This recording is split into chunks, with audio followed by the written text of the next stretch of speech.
that night was shocking to me. It was kind of the whole experience was not of this dimension. Yeah, it was. It was not of this dimension. Deep.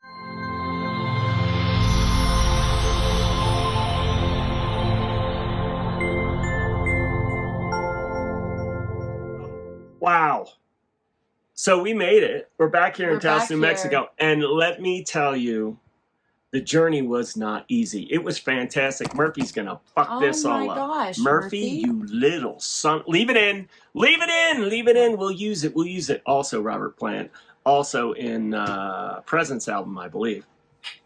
Anyway. We made it home from Florida. Yeah, we did over almost 6,000 miles going to and then coming back from. And let me tell you, if you are not traveling around this country, I just have to say that you have to do that. I mean, seriously, people. Seriously, if you are not traveling around this country, you got to get out of the. You are missing out. You really are. The culture, the people. The people are geography. So amazing that what we meet. It's like going to a different country. We have so much to fucking say. I know. I mean, all right, so let's get to it, right? Okay. So I'm going to talk about the last 30 miles of our journey. We finished it up. We got back to Joni in Taos, New Mexico, probably around 12 o'clock last night. Yep. The last 30 miles, I would say the last 200. The last 200 to 300 miles were very interesting because we are driving through the middle of New Mexico. Oh, yeah. Where there's nothing. And you're waiting for ships to come. You're waiting for Bigfoot to cross the road. There is nothing. Yeah. Just lots of wind. One straight road. One straight road that wasn't straight. In the desert. In the desert, going up and down and all over. Nothing. But the last 30 miles. And that was awesome for me. It was like so cool to be out in the middle of nowhere. We had a decision to make. So we stopped in a little town called Las Vegas, Nevada. No, it wasn't Nevada. Las Vegas, New Mexico. Yes. Las Vegas, New Mexico. Yes. Little town. And we had a coming to Jesus moment because I kept seeing, our route was in severe weather. So we have to go get up into the Cristo Mountains. I think so. Yeah, Crisco, the Greece Mountains, I guess. We have to go up into that. And, you're high. It's 10,000 feet. So they are mountain passes. They are sheer drop-offs. There's a lot of stuff. There's rock slides, all kind of shit that happen. I love driving that stuff. I got my big bad pops, that F350 long bed, 4-wheel drive. And that dude, he runs it. He does. I have such confidence in him. But we had a come to Jesus moment as we were sitting in a parking lot of Wendy's. We didn't eat there. We were just having a come to Jesus moment. Like, all right, what do we do? Do we just camp out in the back of the truck here and sleep in my little bed that I made? Should we do that and then just wait till morning and then go? And this one says, oh, listen, we should just go. So we are literally an hour and a half away. That's all I saw. So fast forward, an hour 45. And a half. It's not snowing. It's not even raining. It's not windy in Las Vegas. Yeah, I know, because she doesn't understand how it works. So 45 minutes later, we are driving 5 miles an hour. We are now on mountain roads, blizzard conditions. You cannot see in front of you. You can't see the front of the truck. It is literally gusts of just pure white. Pure white. As you're on the edge of the mountain cliff. Snow nados everywhere. She's freaking out. She is ready to get out of the truck and start walking. I am. I totally was. But she couldn't tell where she was. No. I was literally looking at our GPS screen and determining where the road was. I had faith in my ability and faith in my vehicle. And I had faith in Murphy. Her, not so much. She was out. Anyway, and screaming.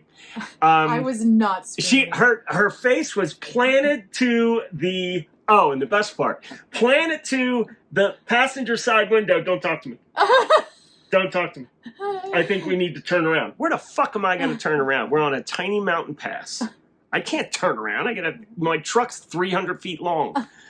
Go turn around. I can't see the edge of the road. I'm going to turn around. Anyway, I can't talk. Shit. Meanwhile, we're listening to Michael Singer saying, what, you're going to let the weather bother you? He said that about 700 times. He did. You're going to let the weather bother you? Yeah. So I'm like, seriously, dude, are you in this truck listening to this whole thing of what's going down?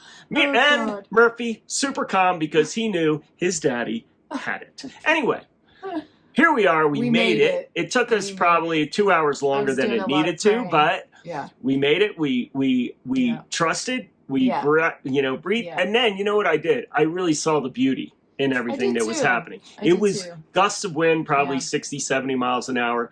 Snow just dumping and then swirling, and then so it's pure white. You don't know you're what's like in a tornado in the road in front of you. You don't know if you're going to hit a boulder, a deer, an elk. You don't know what's there. No. You know, a herd of sheep, elephants. I don't know. Or the guardrail and go off the mountain. Don't know. Or no guardrail and off the mountain. Anyway, we made it. We made here. it. I will say, yes. You said I looked at the beauty of it. The reason why I had my nose stuck to the window is because the side of the mountain was making me feel comfortable and safe, knowing I could see, like, okay, at least we're driving along the side of the mountain. And I had a moment where I was, all of a sudden this thought came in that said, remember, you're in New Mexico. And it changed everything, because then I saw the mountains and the snow and everything as like keeping me safe. It was really strange. It's just a special connection with the nature here. Yeah, I trusted in Almighty Jesus. Yeah. The nature Baby in Jesus, New Mexico is something I've never experienced in any other nature. It will accept you or spit you out. We've learned that from many people have told us that. And it That's has accepted us with open arms. Oh my God, so much. So I trusted that too. Yeah. But anyway, we're here. We made it. Talked 6 minutes back. So next thing that happened, we went past the town of, what was it? Shreveport, Louisiana. Shreveport. Yep. And, we've also been to its sister city, Sioux Falls, South Dakota. She never gets any. I didn't say Sioux Falls. Isaiah said Sioux Falls. No, you said Sioux Falls. I was copying Isaiah. Don't blame it on the boy. My son. That's right. Anyway. Sioux Falls sounds way better. Right. Anyway, we ended up in Tyler, Texas. And Loved it. this was right after the retreat. It was an amazing experience. We were just so in our hearts and so in whatever. And we were having a conversation. We were sitting, she found this restaurant. It was a small little Italian restaurant. And I would say Tyler, Texas, it was kind of upscale. And, we look like schlubs coming out because we've been driving for 3 days. I walked in, I'm like, oh, I'm way underdressed. But we're sitting, and it's in like a little strip center, and we're sitting out front, and it's kind of, warm out. And there was only us and another couple next door, but we had Murphy, so we had to sit out. And thank God, I don't think they would have let us in either, because we didn't look that great. Anyway. But the outside was at the front, so you had to walk. Everybody walking in, walking out, came in, and they are the sweetest, nicest people in Tyler, Texas. Who would have known? They are sweet. And everybody's just saying hi and loving on Murphy. They don't care about me. They're loving about Murphy. Yeah. And so, we were just in like such the moon was spot. out. It was like, and we were talking about, finances and money and, what we need to do and all that. But the whole thing and why we tell this story is when of course I had to get dessert to go, because I am human after all. And the guy came out and I said, I'll take that and the check. And he came out, he brought the dessert, and I'm looking at him for the check, and he goes, I lost your ticket. I can't find it. So don't worry about it. And I'm like, yeah, seriously, where's the bill, dude? And he goes, seriously, you owe us nothing. It's been taken care of. We have never ate this restaurant. We don't know anybody at this restaurant. Everybody was sweet. There was these people that were dressed up in the roaring 20s, like in their probably 70s, 80s, dressed up in the roaring 20s with the long cigarettes and everything. And they said, why not? We just do this for fun once a month. It was kind of the whole experience was not of this dimension. Yeah, it was. It was not of this dimension. Yeah. And then we stayed at this Holiday Inn or something. I don't even know what it was. The nicest hotel we have ever stayed in.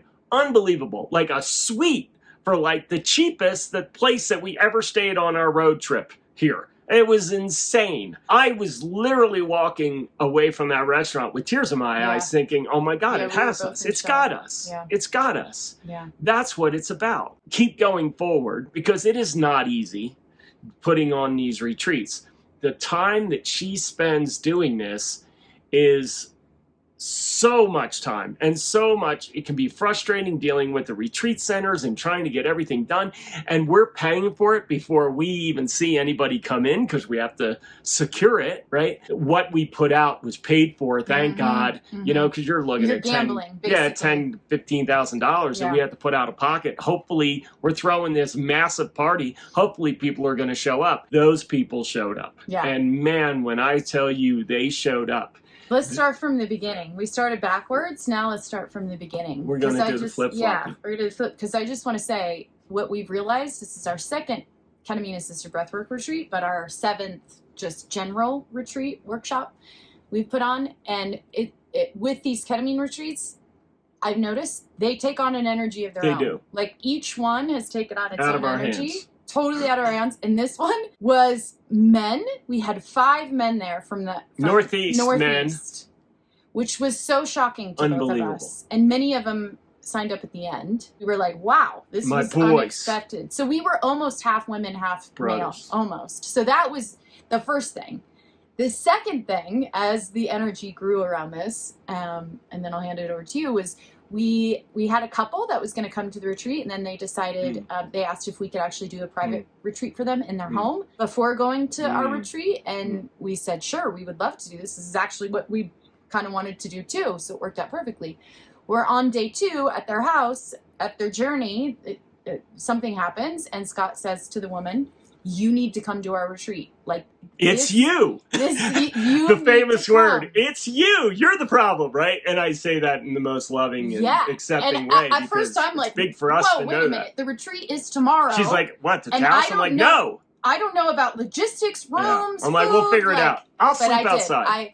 I was like, with you know snakes. what? If he feels that she needs to be there, then she needs to be there, and it will work out. And so she said, okay. And she came at the end, last minute. And it was like, wow. You know, we knew, because we have pre-retreat Zoom calls where we meet with everybody prior to the retreat. And we had them knowing, afterwards, we felt so excited for this group. We felt like, wow, this group is really like, they're all in, you know. And we have a Telegram chat, and they were already getting in each other's energy and chatting.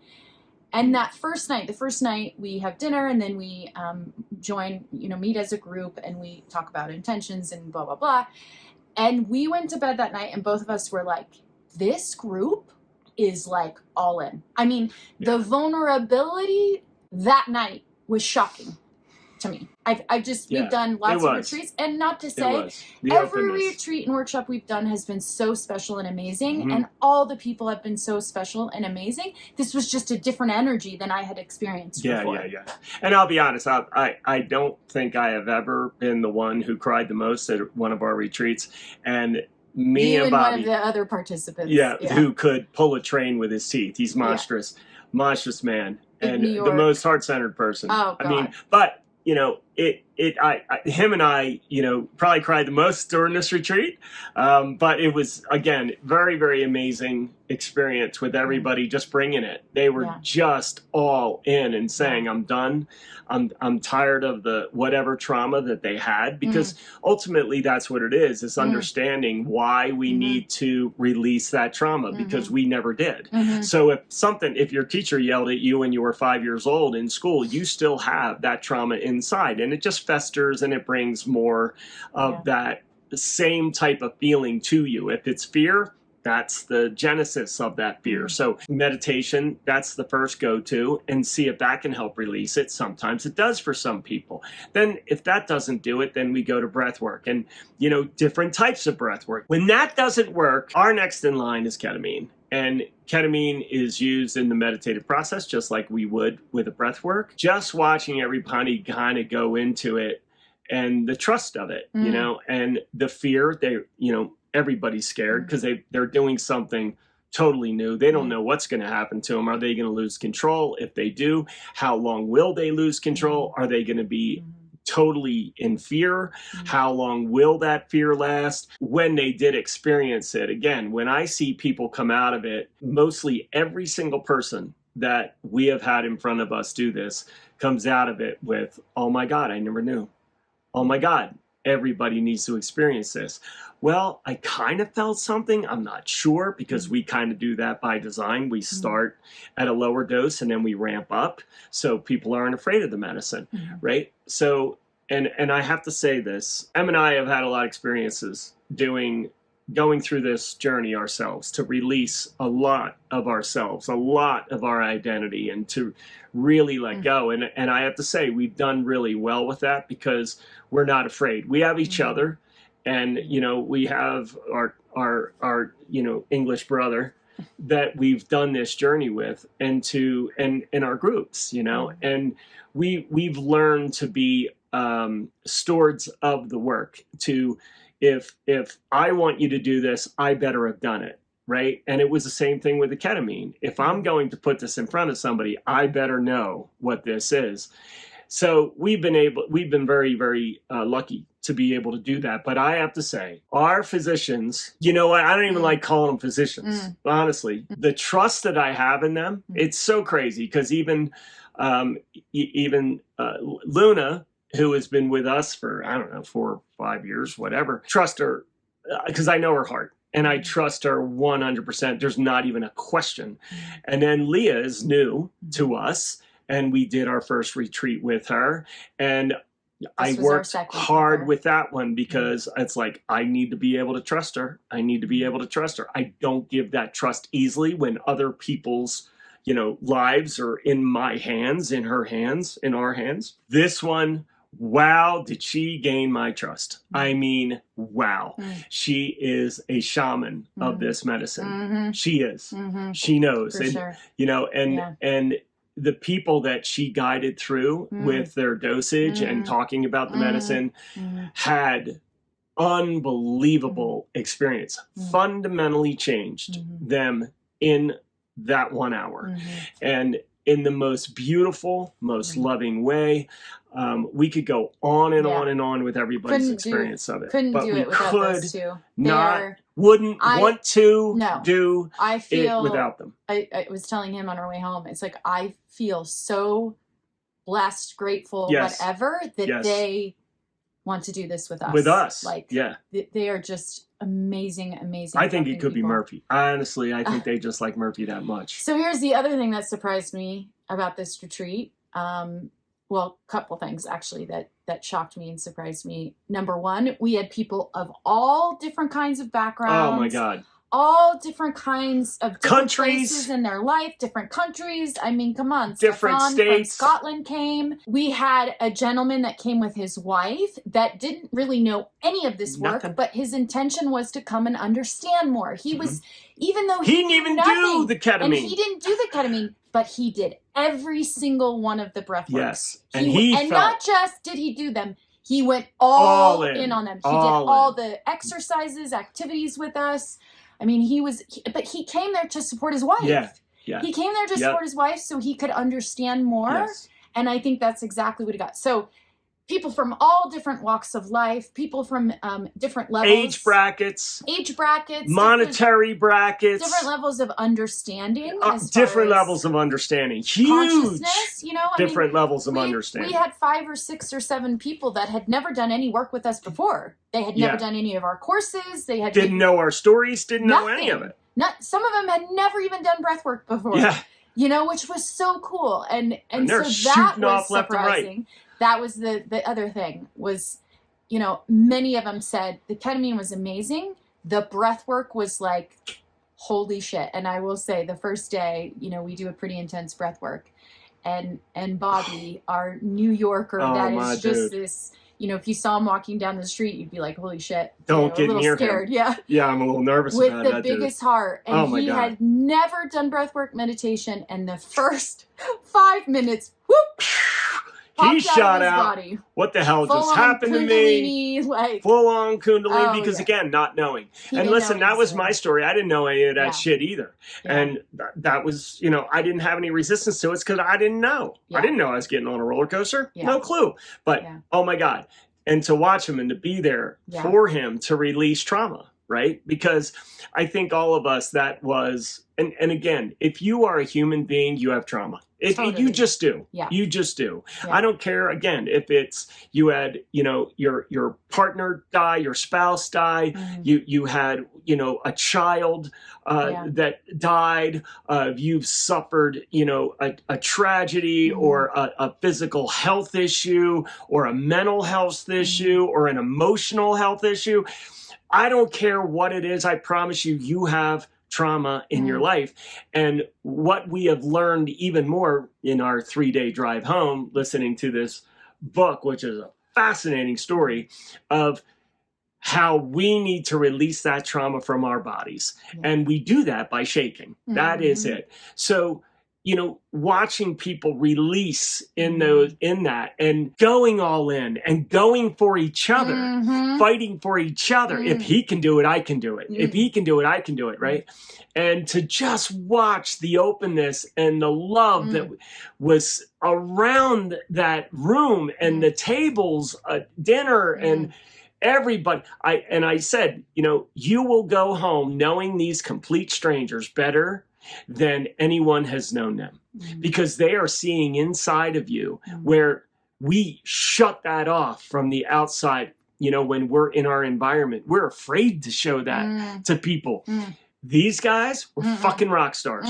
There was nobody who was afraid of showing their inside. Love walked in the room. Yeah. And it stayed there. Yeah. And everybody was not afraid to sit there and cry. I mean, we started saying words. We all start fucking bawling our eyes out and laughing our fucking balls off. So hard. Laughed. Oh, we laughed our asses off. And everybody was accepted. Everybody was loved. I don't care what you did. I don't care. We absolutely...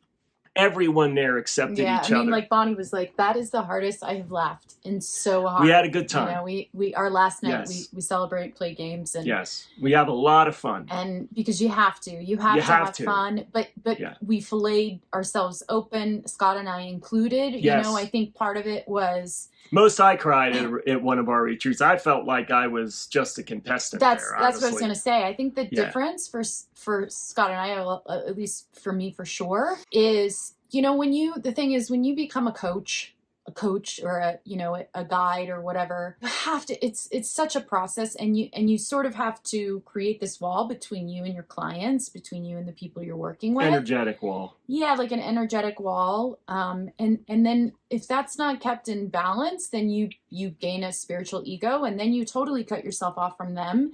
And then they don't feel like they can connect with you, and you don't feel like you can connect with them. And it's just part of the process we've gone through.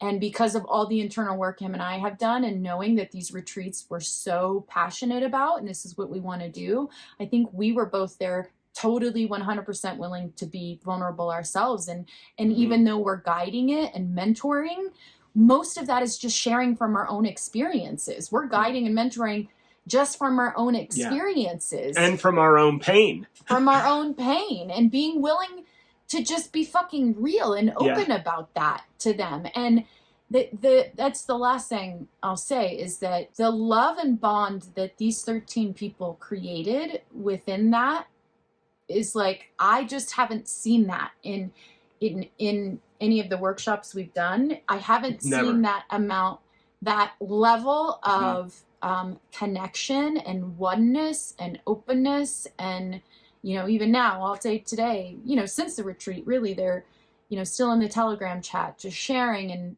integrating, and just, everyone is just like, I miss you all. It just was this, it was just this safe container for everybody to just let go and be raw, vulnerable, real, open. And it was safe, it was safe to do so, which obviously is the most important thing to Scott and I, is that we create that container. And I think that we can only create that once we've created that in ourselves. 100%. And I think that was what was, because that's portrayed. Authentic to us. Yeah. Right. That's authentic to us. So if you are somebody who is, maybe you have a lot of anxiety and you feel like you have a lot of, your mind won't shut up. It won't stop. And it doesn't say the nicest things. Perfect for you. These retreats are perfect for you. The at-home ketamine, perfect for you.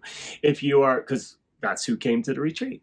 If you have had an experience where, maybe a near-death experience where something happened to you, and, we never release that. So there's a lot of fear inside, right? Maybe someone close to you has passed away, a lot of grief inside. There's a lot of fear, grief, shame, all of that. If you're looking for community, just somebody who talks your language, this spirituality, this awakenedness language, these retreats are perfect for you, because this is where your community is. If you are somebody that is just trying to open their heart, oh my God, please. this is the place for you. Because the fact of the matter is, these 13 people who came to this retreat and the people that came to the last retreat, they are kind of, as we say, they're the new light. And they are embodying this light. But in order to embody this light, we need to let go of that darkness, that stuff that's inside us, that stagnation, that ick that just needs to come up and out. And when you have something, when you have a group of people, when you have people willing to sit there at your feet and hold your hand and say, it's great, just let it go. To me, that is the most beautiful work that we can do. Because again, we've been in that pain. We've been lost. We've been, and we're not anymore because we had to do the fucking work. We had to move through that. And still do every fucking day. Do every day. Every day. We Every are day no we have to do better it. than anybody else. I think we've been humbled over and over and over. Yeah, because I think that's what happens when you are stewards of this medicine and stewards of the breath work and stewards of the awakening, journey to encourage somebody to actually feel again and to connect again. And how do you do that? Because you have to share yourself. You have to open yourself up. You have to be filleted. And in that filleting process of opening your heart, that's where you find it. That is what you've always wanted, what you've always looked for to make yourself feel worthy. It's always been inside you, not outside of you.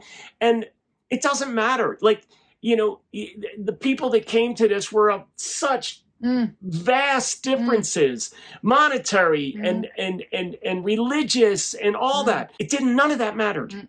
Their heart mattered. It was getting out of our heads and getting into our hearts and not being afraid to. And to watch people share and puke, really literally. Puke. I mean, literally, you know who you are. Right? The puking and the getting rid of that shit that has been sitting inside there, because that takes courage to do. And I think for anyone, another really common theme for everyone there, and what I hope to do in my own life, is if you're someone just looking to find the truth of who you really are. And I think that doesn't come from creating that. That is who you are. It comes from getting rid of all the masks that we wore that are in the way of that. And I think many people shedded those masks. So when we have people, and you may be one of them, that are ready to go down that road, I would so encourage you to reach out to us. We have a conversation that we can see if this is for you or not. And then you meet with our physicians so they can tell you what to expect from the medicine. Of course, we give you our and everybody else that has done it. And then you come to one of our retreats. Our next retreat is going to be here in absolutely stunning, beautiful Taos, New Mexico, in the mountains of Taos, New Mexico. Very sacred place here. And that will be May 30th through June 3rd. Very good, honey. That was really quick. I don't know dates. I don't pretend to. Of course. So also, I want to say too, because we have two of them here, and I know this comes up a lot, but if you if you struggled with addiction, this is a really great way to help you work through that. So much. We had two people that came that had struggled with addiction. One of them was really worried about that. Obviously, we had a few phone conversations before he decided to come. But that is kind of why he wanted to come, because he said that addiction took away who I am, and I need to find that again. And I think he found that. At least he's on his way to find that. 100%. And because ketamine isn't that it's going to give you an addiction, it's going to help you see the root cause of the addiction. It's going to give you clarity around that. It's going to connect you back to the truth of who you really are, that you were trying to suppress and hide through your addiction. That's what addiction is. As a former addict, I know that. So that's another really big thing that I wanted to mention is if you have that, could be a very good possibility to help you move through that. So I guess the thing that I would love is if there was something holding you back from, doing like these ketamine retreats, and again, you don't have to do the medicine. You can just come for the meditation, come for the breath work. I mean, we've had people doing that, right? So if there is something that you fear, put it in the comments So we understand how to answer that question. If you have questions of logistic, because I'm incredibly smart. If you have logistic questions, if you want to know, so what do you do on a daily basis? How long does the medicine last? What can I expect from it after the next weeks after that? I wish I could share our Telegram chat, because the amount of love that is just in that Telegram chat is just and amazing. Ultimately, at the end of the day, isn't that what it's all about? Like, everything you think you want, better health, better relationship, better job, more money, like all of those things, isn't it at the end of the day so that you can feel love, so that you can feel joy, and so that you can feel connection and taken care of? And it doesn't require any of those things. It requires opening your heart. That's all it requires, is embodying more of the truth of who you really are, which is love. And the embodiment of that happens when you can open and be vulnerable. And these are spaces that you can do that. You're not going to do it if you don't feel safe in your environment. You just won't. You know, so that's why we're passionate about providing these spaces, so that you can come into it and rip the masks away, so that you can ultimately connect with love. And listen, it doesn't cost you a thing to inquire and to ask, is this something for me? What can I expect to get out of this? You know, we have a lot of testimonials that have been, and are being recorded, that we will be sharing with everybody. So you don't hear it just from our big mouths. You hear it from the people that actually went through it. We will be sharing them with you guys, so you really can see the profound changes and of what these people experienced and the love that they experienced. And it really is remarkable. So, May we'll be here in Taos, New Mexico, and there is some talk maybe that we may possibly try to do a retreat either in Portugal or Greece or somewhere over there sometime in October. And again, we have our in-home ketamine. Yeah, that's open all the time. You can That is open all the time. You can join anytime. We have people that have reached out about it and have since signed up. And some of those people have already done their first journey via virtual. So we do it via Zoom, which is really pretty amazing. And the same thing, scared to death, go into it. And then, oh my God, this was one of the most beautiful things I've ever experienced. And just so you all know, the at-home ketamine therapy is not on our website at this point. So if you want to know more info about that, just email us. MEM and scott222@gmail.com. It'll be in the description. I think I might have already said this. With this retreat, the most profound out of the breath work, the meditation, the exercises, the activities, their bond, I think, was what 100%. Transformed all of them. Yes. And in closing, in all this, we're ready to close this out, is, we have really looked at this, and we are literally healing this world one person, one journey at a time. That is our purpose here, is to really bring love back and to get out of our heads and into our hearts. So if you want a better world, then it only starts with you. So that's where it starts, that's where it begins, and that's where it ends too.